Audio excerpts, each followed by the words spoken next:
اعوذ باللہ من الشیطان الرجیم بسم اللہ الرحمن الرحیم یا ایھا النبی حرض المؤمنین علی القتال۔ اب یہ تحریض کا لفظ پھر آ گیا جو سورہ نساء میں ہم پڑھ چکے ہیں، وحرض المؤمنین علی القتال۔ اے نبی شوق دلائیے، ترغیب دلائیے، ابھاریے، ایمان کے جذبات کو ذرا اپیل کیجئے اہل ایمان کے کہ وہ قتال پر آمادہ ہوں۔ یہ میں آپ کو بتا چکا ہوں کہ اعلان عام اس طریقے کا کہ فرض ہے جنگ میں نکلنا ہر مسلمان کے لیے، یہ صرف تبوک میں ہوا سن 9 میں جا کر۔ پورے 9 برس تک قتال فی سبیل اللہ کے لیے تحریض تھی، ترغیب تھی، اور یہ تحریض گاڑی ہو کر تحریض بن گئی، بس لازم نہیں تھا۔ اسی لیے ہم سورہ نساء میں پڑھ چکے ہیں کہ اس کے باوجود جو اس ترغیب کی وجہ سے آگے بڑھے، قتال کے لیے نکلے، ان کے اونچے درجات ہیں، لیکن یہ کہ جن لوگوں کو چونکہ فرض عین نہیں کیا گیا تھا، لہذا اگر کوئی نہیں نکلے تو ان کے اوپر کوئی مواخذہ نہیں۔ لیکن یہ کہ غزوہ تبوک میں نفیر عام تھی کہ ہر صاحب ایمان کا نکلنا ضروری ہے۔ حرض المؤمنین علی القتال ان یکن منکم 20 صابرون، اگر تم میں سے 20 ہوں گے صبر کرنے والے، یغلبوا 200، تو وہ 200 پر غالب آ جائیں گے۔ وَإِن يَكُن مِّنكُم 100، اور اگر ہوں گے تم میں سے 100، یغلبوا 1000، وہ غالب آ جائیں گے 1000 پر، من الذین کفروا، کافروں میں سے، بِأَنَّهُمْ قَوْمٌ لَا يَفْقَهُونَ، اس لیے کہ وہ سمجھ نہیں رکھتے۔ سمجھ سے مراد کیا ہے؟ انہیں اپنے موقف کی حقانیت کا یقین نہیں ہے۔ ایک شخص ہے جو جانتا میں حق پر ہوں، میں حق کے لیے لڑ رہا ہوں۔ ایک شخص ہے ڈل مل ہے، ایسے ہی لڑ رہا ہے، مارے باندھے کو لڑ رہا ہے، کسی کے کہے سے آ گیا، مرسینری ہے، تنخواہ یافتہ ہے اس لیے آ گیا۔ اب اس میں زمین و آسمان کا فرق ہوگا۔ تو ان لوگوں کو چونکہ وہ شے حاصل نہیں ہے، لہذا ان کی حالت کیا ہے کہ اگر آپ 10 ہوں گے 100 پر غالب آ جائیں گے۔ لیکن اس کے بعد جو اگلی آیت آ رہی ہے وہ گویا کہ اس کی کچھ عرصے کے بعد یقیناً نازل ہوگی، جو یہاں شامل کر دی گئی۔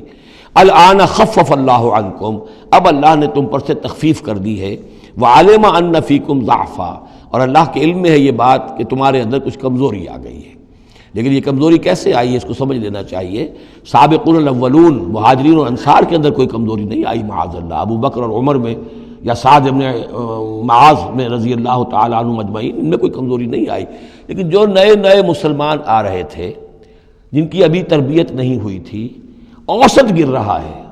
ظاہر بات ہے جو نئے لوگوں کی تعداد بڑھ رہی ہے، جن کی تربیت اتنی نہیں ہوئی ہے، جن کے اندر ایمان ابھی اتنا گہرا نہیں اترا ہے، اتنا راسخ نہیں ہوا ہے، تو اس کے حوالے سے اب فرض کیجئے کہ 1000 کے اندر پہلے تو ایسے ہوتے تھے کچے پکے جو ہیں وہ 20 ہیں، 50 ہیں، 100 ہیں، اب یہ ہے کہ ان کی تعداد بڑھتی جا رہی ہے اگر، تو نتیجہ کیا ہوگا کہ اوسط جو ہے وہ گر جائے گی۔ اس اوسط کے اعتبار سے اب تمہارے اندر کچھ کمزوری آ گئی ہے۔ فَإِن يَكُن مِّنكُم 100 صَابِرَةٌ يَغْلِبُوا 200، اب بھی یہ ہے کہ اگر تمہارے اندر 100 ہوں گے کہ جو صبر کرنے والے ہوں گے وہ 200 پر غالب آ جائیں گے۔ وَإِن يَكُن مِّنكُم 1000، اور اگر تم میں سے 1000 ہوں گے، يَغْلِبُوا 2000 بِإِذْنِ اللَّهِ، تو وہ 2000 پر غالب آ جائیں گے اللہ کے اذن سے۔ وَاللَّهُ مَعَ الصَّابِرِينَ، اور یقیناً اللہ صبر کرنے والوں کے ساتھ ہے۔ مَا كَانَ لِنَبِيٍّ أَن يَكُونَ لَهُ أَسْرَىٰ، اب یہ ایک اور بہت نازک معاملہ ہوا جو غزوہ بدر کے بعد، کہ وہ جو 70 قیدی پکڑے گئے ان کا کیا کیا جائے۔ جو قریش کے 70 قیدی، اب اس کی ایک شکل تو یہ تھی، مشاورت کی حضور نے، حضرت ابوبکر کی ایک رائے تھی، حضور کی اپنی رائے بھی وہی تھی، اس لیے کہ جو مزاج حضور کا تھا، آپ شفیق، نرم، رؤوف، رقیق القلب، یہی معاملہ حضرت ابوبکر کا تھا۔ حضرت عمر تھے سخت، اشدہم فی امر اللہ عمر، حضرت عمر کی یہ رائے تھی کہ ان سب کو قتل کر دینا چاہیے۔ اگر ہم نے فدیہ لے کر یا قوم معاف کر دیا، ویسے ہی یہ چھوڑ دیا، یہ پھر دوبارہ آئیں گے، کفر کو تقویت حاصل ہوگی۔ تو اس کو تو جب تک کہ کفر کی کمر ٹوٹ نہ جائے، یہ سانپ جو ہے جب تک کہ پوری طرح کچلا نہ جائے، اس وقت تک جو ہے ہمیں کوئی نرمی نہیں کرنی چاہیے، بلکہ وہ اس حد تک تھے کہ ہم میں سے یہ جو قیدی آئے ہیں جو ان کے قریب ترین عزیز ہوں، بس مہاجرین کے اندر وہ لوگ موجود تھے، قریش کے جو لوگ پکڑے گئے ہیں، تو مہاجر جو تھے یہاں صحابہ کرام وہ بھی تو قرشی تھے، تو اپنے قریب ترین عزیزوں کو اپنے ہاتھ سے قتل کریں، یہ حضرت عمر کی رائے تھی۔ حضور صلی اللہ علیہ وسلم کی رائے اور حضرت ابوبکر کی رائے بھی یہ تھی کہ نہیں، نرمی کی جائے، فدیہ لے کر چھوڑ دیا جائے۔ فیصلہ ہو گیا، اس پر عمل ہو گیا، لیکن پھر جو یہ آیت اتری ہے یہ پھر بہت سخت ہے، اس میں اس فیصلے کو غلط قرار دیا گیا، اگرچہ فیصلہ ہو گیا ٹھیک ہے، لیکن یہ کہ اس کے اوپر گرفت ہوئی ہے کہ یہ نہیں ہونا چاہیے تھا۔ یہ مضمون بنیادی طور پر یہ سورہ محمد میں آئے گا صلی اللہ علیہ وسلم، اور وہاں تفصیل کے ساتھ اس کی پوری بات آ چکی ہے۔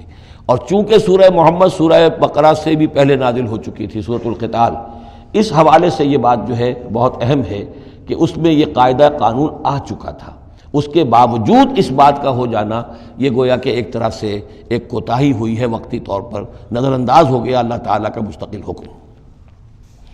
ما کان لنبی ان یکون لہ اسریٰ، کسی نبی کے لیے یہ جائز نہیں ہے کہ اس کے پاس قیدی ہوں، حتی یسخن فی الارض، جب تک کہ زمین کے اندر خوب خونریزی نہ ہو لے، یعنی باطل کی کمر نہ توڑی جا چکی ہو، اس وقت تک قیدی رکھنا۔ قیدی رکھنے کا مطلب تو ہے کہ وہ زندہ رہیں گے، آج نہیں تو کل انہیں چھوڑنا پڑے گا، آپ چھوڑیں گے ان کو، وہ پھر کفر کی تقویت کا باعث بنیں گے۔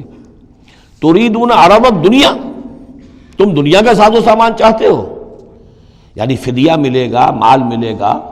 اب یہ ظاہر بات ہے کہ نہ حضور کی یہ نیت ہو سکتی تھی معاذ اللہ، اور نہ حضرت ابو بکر کی، لیکن اللہ تعالیٰ کا معاملہ ہے، جب وہ اپنے نبیوں کے اوپر بھی کبھی گرفت کرتا ہے تو بظاہر الفاظ بڑے سخت ہوتے ہیں، بظاہر بڑے سخت ہوتے ہیں، تو اس کے اندر وہ سختی موجود ہے۔ ظاہر بات ہے کہ یہ بات نہ حضور کے لیے نہ حضرت ابو بکر کے لیے۔ تريدون عرض الدنیا، تم دنیا کا سامان چاہتے ہو، واللہ یرید الآخرہ، اللہ کے پیش نظر آخرت ہے۔ سورہ محمد کی آیت نمبر 4 میں یہ پورا قانون آئے گا، ہم وہاں پڑھ لیں گے۔ واللہ عزیز حکیم، اور اللہ تعالی عزیز اور حکیم ہے۔ لولا کتاب من اللہ سبقہ، اگر نہ ہوتی بات اللہ کی طرف سے جو پہلے سے آ چکی تھی، یعنی سورہ محمد کی آیت نمبر 4، اس میں ایک امکان نکلتا تھا اس کی تعبیر کا، اگرچہ تعبیر کے اندر میرے نزدیک غلطی ہوئی ہے، لیکن پھر بھی ایک اس کے اندر امکان موجود تھا جس کو کہ استعمال کیا ہے محمد الرسول اللہ صلی اللہ علیہ وسلم سے۔ لولا کتاب من اللہ سبقہ، اگر یہ اللہ تعالیٰ کی طرف سے بات پہلے سے طے نہ ہو چکی ہوتی، لمسکم فیما اخذتم عذاب عظیم، تو جو کچھ تم نے یہ فدیہ وغیرہ لیا ہے اس پر تم پر بڑا سخت عذاب آتا۔ قانون ہم سورہ محمد میں پڑھیں گے کہ وہ کیا تھا، اور اس کی انٹرپریٹیشن کے اندر یہاں حضور نے کس جگہ سے گنجائش نکالی۔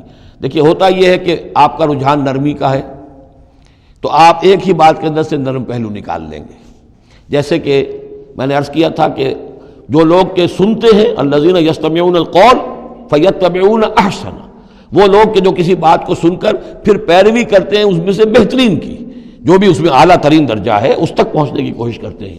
لیکن طبیعت کے اندر جو نرمی تھی تو اس نرمی کی وجہ سے حضور نے اس کے اندر ایک اپنے لیے گنجائش نکال لی، لیکن چونکہ اس آیت کے اندر وہ گنجائش واقعتاً موجود ہے، لہذا فرمایا اگر وہ نہ ہوا ہوتا، لولا کتاب من اللہ سبقہ، اگر وہ آیت پہلے نازل نہ ہو چکی ہوتی، لمسکم فیما اخذتم عذاب عظیم، تو تم پر جو بھی تم نے لیا ہے یہ فدیہ وغیرہ، اس پر تم پر بڑی سخت پکڑ ہوتی اور عذاب آتا۔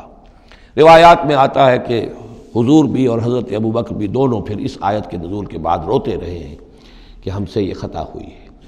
بہرحال خطا اجتہادی ہے، کوئی غلط اس طرح کی نہیں ہے کہ کسی صریح حکم کی خلاف ورزی کی گئی ہو، وہ یہ ہے کہ جو بھی اس میں رعایت رکھی گئی تھی اس کو آپ نے اپنے اجتہاد سے اس کے اندر سے جو بھی نرمی کا پہلو تھا وہ نکال دیا۔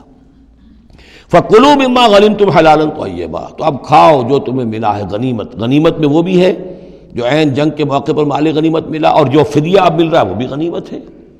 حلالاً طیبہ، کھاؤ، اس میں کوئی اب تمہیں ہچکچاہٹ نہ ہو، حلال اور طیب ستھرا۔ واتقوا اللہ، اللہ کا تقوی اختیار کرو، ان اللہ غفور رحیم، یقیناً اللہ تعالیٰ بخشنے والا رحم فرمانے والا ہے۔ صدق اللہ العظیم۔